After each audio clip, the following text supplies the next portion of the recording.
we're looking at is our credit card transactions. In some cases, multiple months of paying $65 or $70 a month for access to the website. And there's a category or a series of categories of individuals you were looking for here. You're looking for individuals who might be compromised in some way in terms of national security, individuals who have sensitive positions, whose behavior might have been reckless on the face of it. And then, of course, there are members of the military whose behavior, being adulterous, could also violate federal law. That's right. The AP review was specifically intended to discover and identify people who may be susceptible to extortion or blackmail based on sensitive national security jobs. And we found a number of them: 2 assistant U.S. attorneys, an IT administrator inside the White House, Justice Department division chief, a government hacker at the Homeland Security Department, a scientist at national nuclear laboratories, a number of foreign diplomats in the State Department. And there were attempts to conceal their identities, which indicated that they understood that perhaps their position made them subject to a certain amount of oversight, but the level of concealment in some of the cases you looked at would have to be described as sophomoric at best. Yeah, one of the great things about the AP analysis was that we identified federal government workers who were accessing the site using email addresses that were not federal government email addresses. So using throwaway or disposable emails with handles such as sexless marriage, soon to be single, or Latin lovers. Some Justice Department employees, we noticed, appeared to be using prepaid credit cards to try to preserve their anonymity. But since they were connecting to the service from inside the DOJ offices, we were able to walk that connection right back. I don't think the government realized that it could do the type of analysis that we had done, but we've already heard that some agencies are beginning that review process to consider whether clearances ought to be revoked or modified. Ted Bright is news editor for the Washington investigative team at the Associated Press. Thanks so much. Happy to be here. And that Associated Press report identified one place that did not have any subscribers at the Ashley Madison website. That would be the Vatican. This is KUOW 94.9 Seattle News and Information. Support for KUOW comes from Relax the Back in Bellevue, dedicated to restorative sleep, offering the full line of Tempur-Pedic mattresses, pillows, and accessories. Customers can try the Tempur-Pedic products on site. Located at 116th Northeast, across from the Overlake Medical Center. Relax the Back. I'm Jeremy Hobson with the immigration debate front and center. Who is coming to America? In 1960, 75% of the foreign-born population was from Europe, and only 12% were from Asia. And today, only 12% are from Europe, and 30% are from Asia, and about 54% from Latin America. Immigration by the numbers. That's next time on Here and Now. Hear that in the 10 o'clock hour this morning on KUOW. Speaking of by the numbers, after being down 1,000 points earlier this morning, the Dow Jones Industrial Average is down 300 points. And we have some explanation of what's going on in the stock market at our website right now, KUOW.org. The time is 7:28. The self-proclaimed Islamic State has destroyed an ancient temple. It's at Palmyra in Syria. That city is home to some of the best preserved buildings from the days of ancient Rome. And in the view of the Islamic State, an ancient temple is an affront to Islam. Liz Sly is covering this story. She is the Beirut bureau chief for the Washington Post, has long experience throughout that region. Welcome to the program. Hello. What was this temple? This was the Temple of Baal Shamin. It was one of the better preserved temples at the Palmyra site. We're told it dated to the year 17 AD. It had been well preserved because it had actually been converted to a Christian church in the very earliest days of Christianity. So it has actually had a structure built around it that post-dated the Roman era. And it was blown up yesterday, we understand, from activists in the area. Now this is interesting. I can see why the Islamic State fighters would want to destroy a so-called pagan temple, but you're saying it had become a Christian church, and Islam is supposed to have some kind of respect for Christianity. What happened there?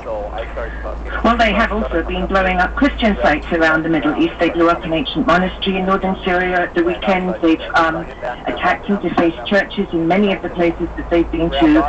One of the troubling things about this, or disappointing things I would say, is that there had been some hope that these ruins would not be destroyed, because a few months ago, shortly after they took the city, they did issue an audio recording in which they said they did not intend to destroy these ruins because they are just buildings.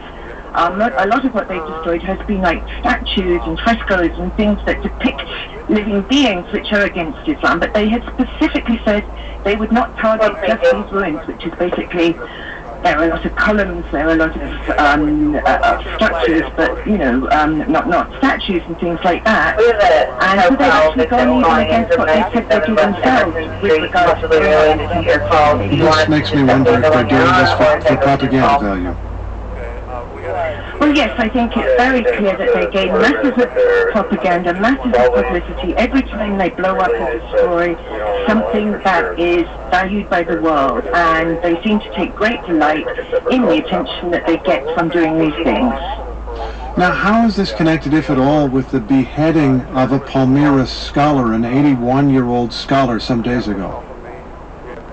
Well, yes, this is another interesting question, and again, we can only speculate here. We know so little about what's going on, but reports from activists in Palmyra and from his family say that he had been tortured to reveal the presence of, or the location of hidden treasures, buried remains, whatever it may be, that may still be at the site, and that he was beheaded after he refused to divulge under torture these locations. So it could be that one reason they had not blown them up until now is simply that they were hoping to find other valuable things there, and that they'd failed to do so because this guy refused to talk under torture. But again, we can only speculate about that. Valuable things, meaning they're destroying what they destroy, but also selling what they can sell.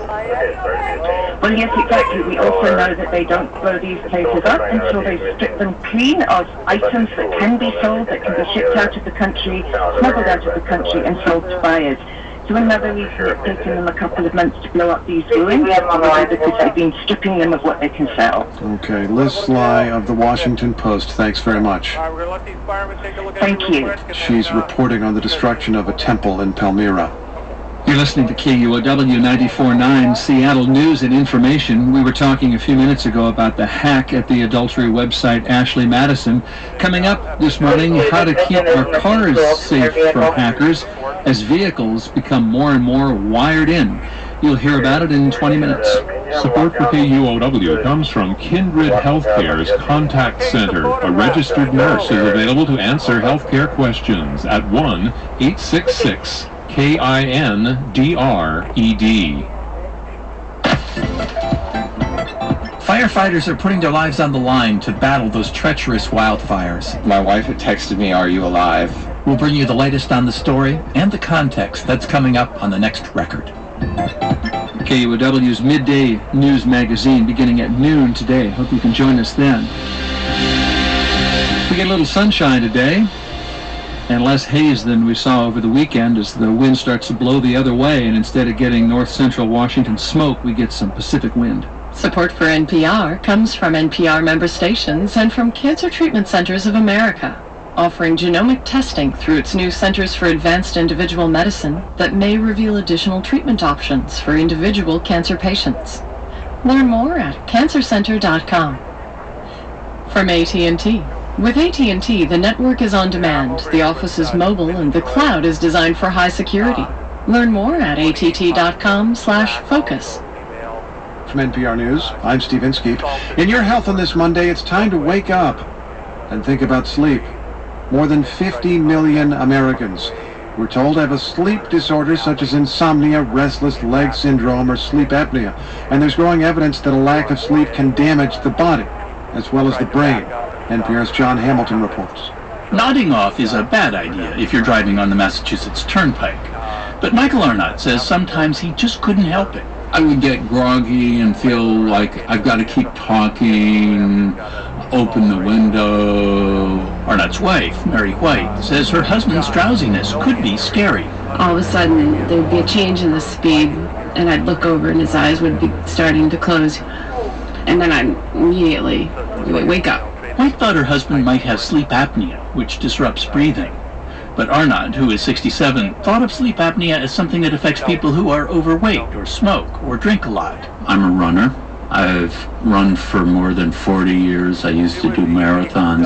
Now I just do 5 and 10 kilometer road races. So his wife took the initiative. I asked him to see a doctor and he wouldn't. And then when I saw a study that he could get paid for, then that was something that worked. The study was at Brigham and Women's Hospital in Boston, not too far from the couple's home in Cambridge. Arnott spent the night in the hospital sleep lab, and doctors found a couple of problems. I've got what they call moderate obstructive sleep apnea. Arnott also has restless leg syndrome and tends to kick during the night. Those disorders, along with his tendency to stay up late and wake up early, meant he wasn't getting enough high-quality sleep. And research in the past couple of decades shows that inadequate sleep can raise the risk of a car crash, heart disease, diabetes, and perhaps even Alzheimer's. Some of that research was done in the same sleep lab at Brigham and Women's Hospital where Arnott spent the night. This is the control room here. Charles Seisler runs the hospital's Division of Sleep and Circadian Disorders. And you can see the brainwave recordings being displayed from one of the participants. You also see a continuous recording of body temperature. The sleep lab includes rooms that completely isolate study participants from the outside world. You notice that there are actually 2 doors, so we have an anteroom. And now we're going to close this interior door. And you see how quiet it is in this room. In highly controlled environments like this one, Seisler and other researchers have demonstrated that sleep can affect everything from blood pressure to memory to metabolism. One of the things that we've shown here in this facility is that within 2.5 weeks, we can take someone who is young, healthy, fit, and put them in a pre-diabetic state just by putting them on an irregular schedule. Seisler says research has also revealed a strong connection between sleep and the immune system.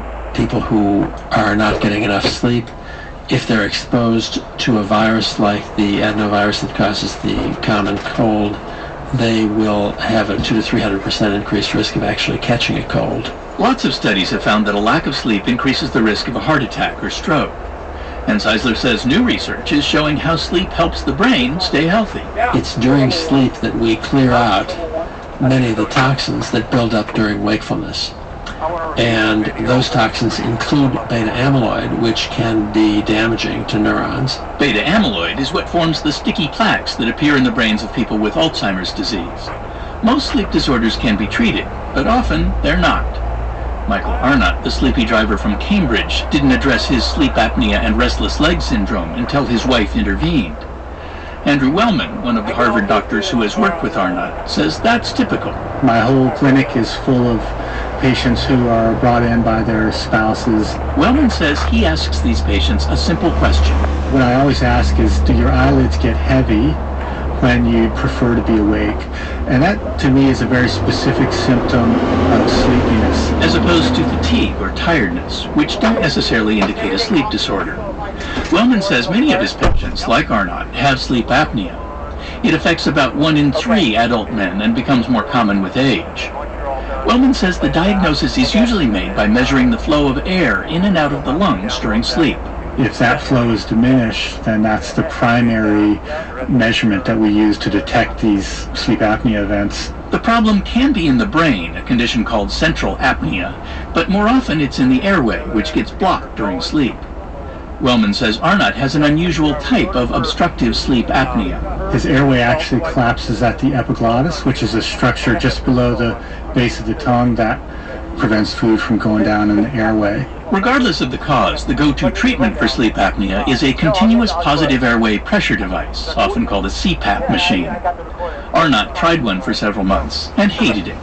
You have to have a mask on your face. You have a machine making noise all night. And you have to have electricity. We hike. We go to places in the White Mountains of New Hampshire and Maine where electricity is not always there. Wellman says he hears a lot of complaints like that. Somewhere around 50% of patients don't adhere to their therapy, and that's quite a lot of people.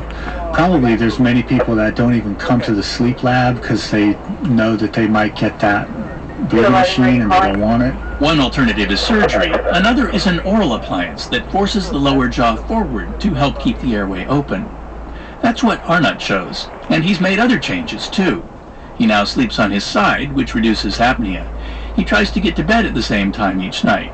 And he has a new pre-sleep routine. I found yoga, and doing it before bed or within an hour before bed really helps with the restless leg. Arnott says the changes have made a big difference. For instance, he no longer finds himself nodding off at church or at the wheel. There's times on long trips when Mary actually says, "I'm getting groggy, you drive." John Hamilton, NPR News. And that's your health on this Monday morning.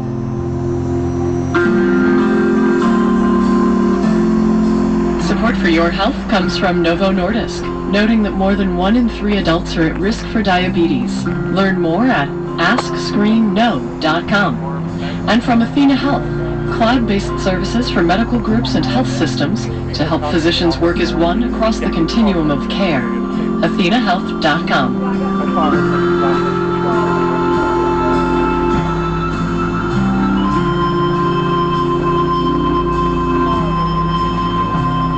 On KUOW 94.9 Seattle, news and information. We'll get you the latest on Washington state wildfires in 25 minutes.